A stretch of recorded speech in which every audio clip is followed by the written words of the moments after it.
Hai semua, saya Angelika, NPM 1842034, kelas 4 AKMD. Hari ini saya mau menjelaskan tentang ujian tengah semester akuntansi manajemen.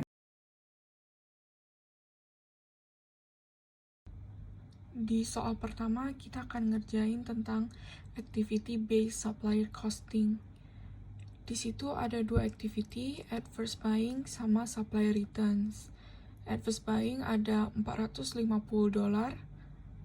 sedangkan supplier return ada $115.000.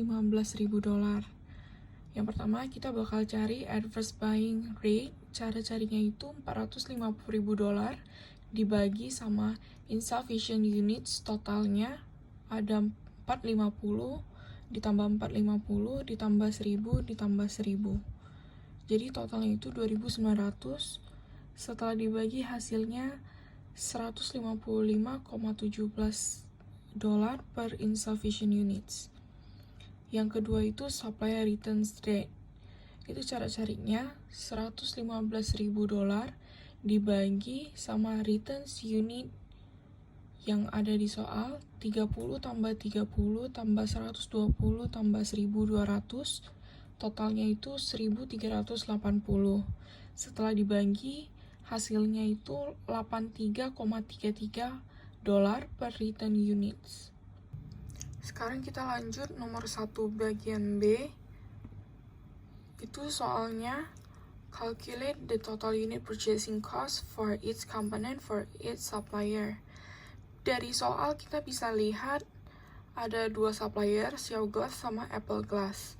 Dan masing-masing supplier ada dua produk, Site sama WS. Nah, di sini kita tinggal kalkulasikan dengan activity rates yang sudah kita dapat tadi.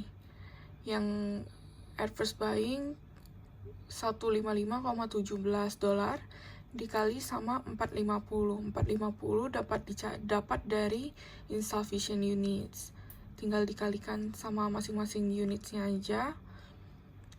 Begitu juga dengan supplier return dikali dengan $83,33 dapat dari rate yang tadi kita cari, dikalikan juga dengan return unitsnya. Setelah sudah dapat, kita totalkan, dapat total cost. Setelah itu kita tulis di bawahnya units. Itu bisa dilihat dari unit purchase. Lalu kita akan mencari unit cost-nya, itu dengan cara total cost dibagi units. Setelah sudah, kita masukin angka unit purchase cost yang ada di soal. Lalu itu tinggal dijumlahkan dengan unit cost yang akan menghasilkan total unit supplier cost. Nomor 1C, why we need to do value chain analysis? Please explain it by link to strategic cost management. Dengan melakukan value chain analysis ini, kita dapat memahami perubahan sumber daya melalui proses menjadi produk akhir, sehingga kita tahu keunggulan dan kelemahan produk guna meningkatkan struktur biaya atau produktivitas dan diferensiasi produk.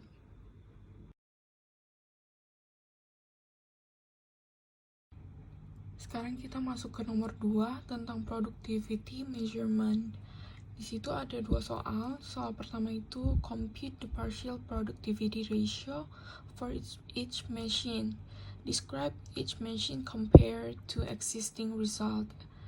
Yang pertama itu kita cari productivity ratio existing machine, machine A and machine B.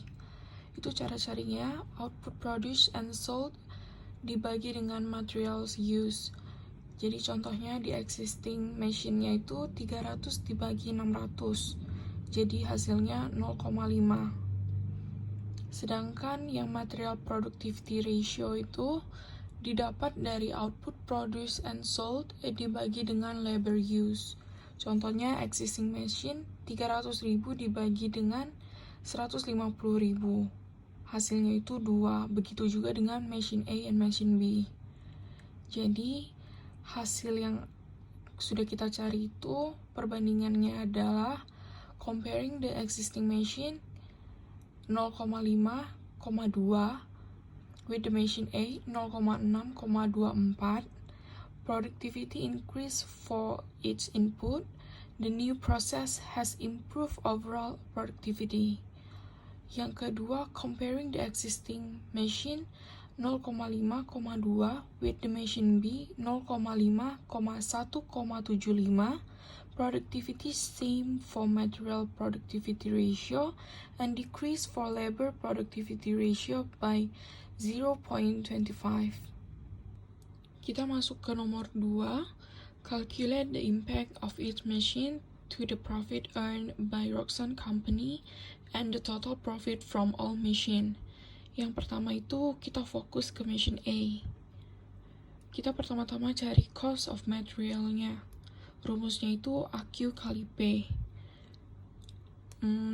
AQ itu bisa didapat dari material used di soal dikali dengan unit price of material.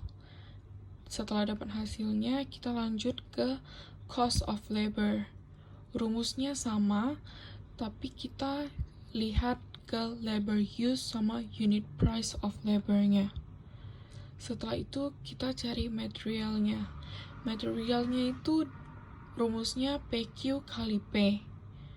Cara carinya itu kita ambil dari output produced and sold machine A $360,000 dibagi dengan productivity ratio existing machine 0,5 dikali dengan unit price of material machine A. Setelah dapat hasilnya, kita cari yang labor. Yang labor juga sama, tapi kita pakai material productivity ratio yang existing machine dikali sama unit price of labornya.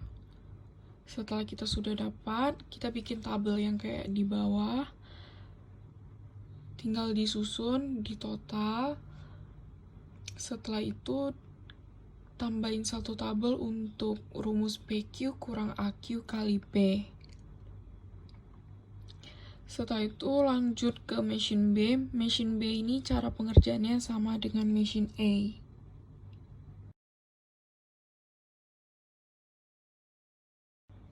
Sekarang kita masuk ke soal ketiga tentang theory of constraints.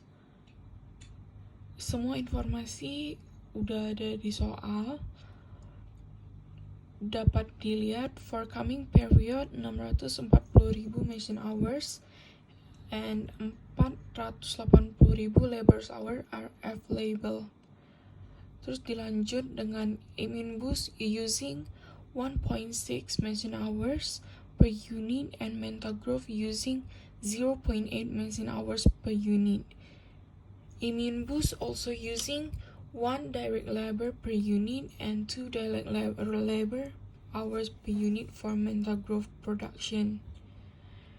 Kita sekarang masuk ke perhitungannya.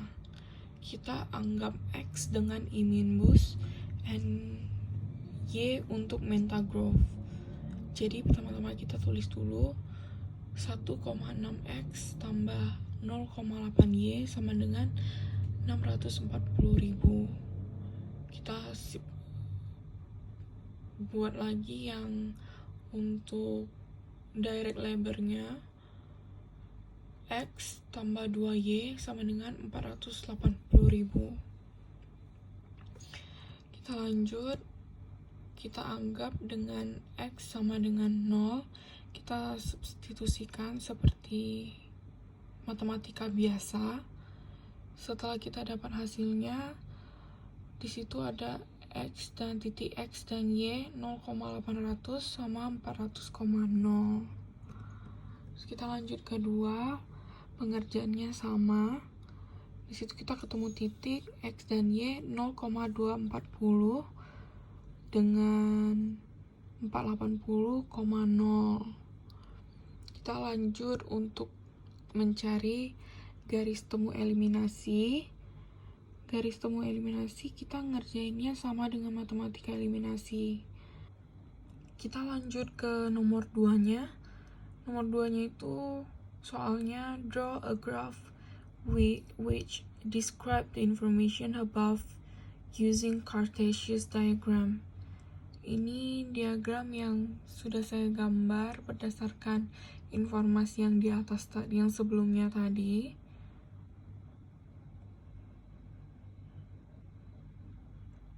Lalu selanjutnya kita akan hitung contribution marginnya.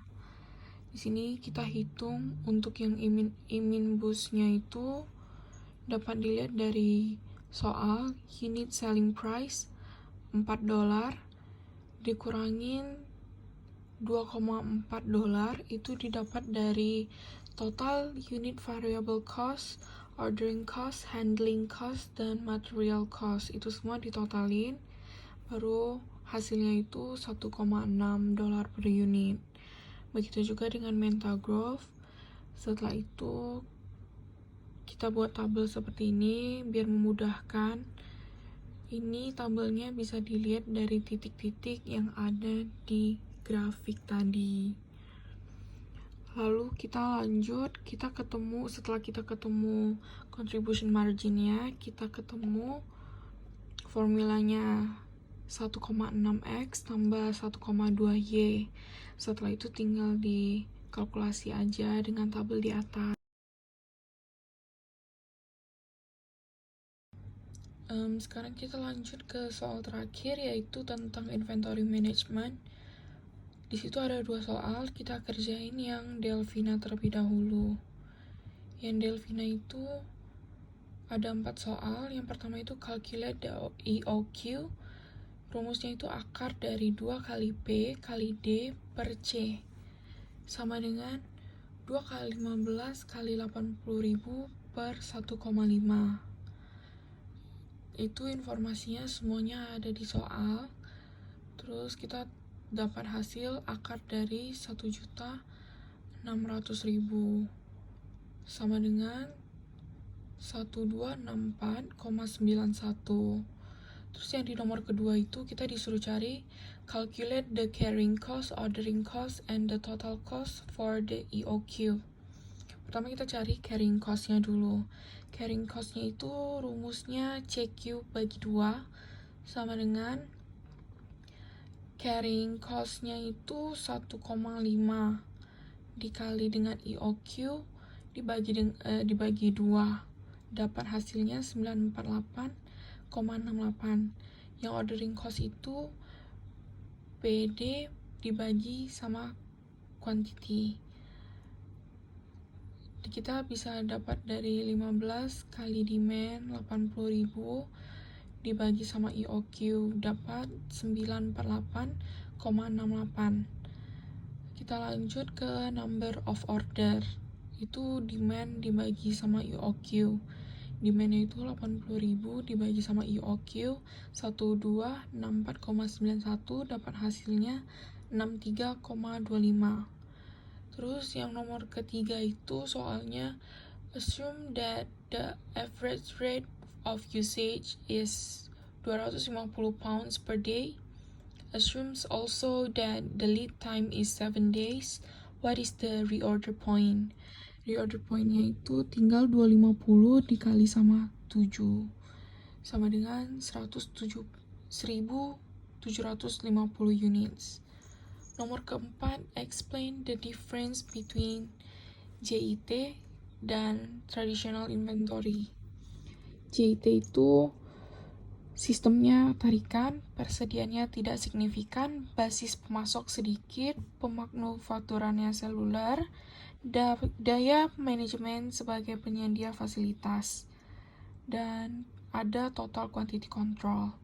Sedangkan traditional inventory itu sistem dorongan, persediaannya signifikan, basis pemasoknya banyak, pemanufakturannya departemen, daya manajemen sebagai pemberi fasilitas, dan punya acceptable quality level. Kita lanjut ke yang B. Yang B juga ada 2 soal, calculate the EOQ sama calculate the total cost by order quantity as EOQ. Sama pengerjaannya kayak yang di atas. Rumusnya 2 kali P kali D dibagi C diakarin. Jadi 2 kali 35.000 dikali 30 dibagi 4 ketemu 525.000 diakarin sama dengan 725. Total cost-nya itu sama dengan 35.000 dikali 30 dibagi dengan IOQ-nya ditambah 4 dikali IOQ dibagi 2 sama dengan 2.898. Sekian presentasi dari saya, terima kasih.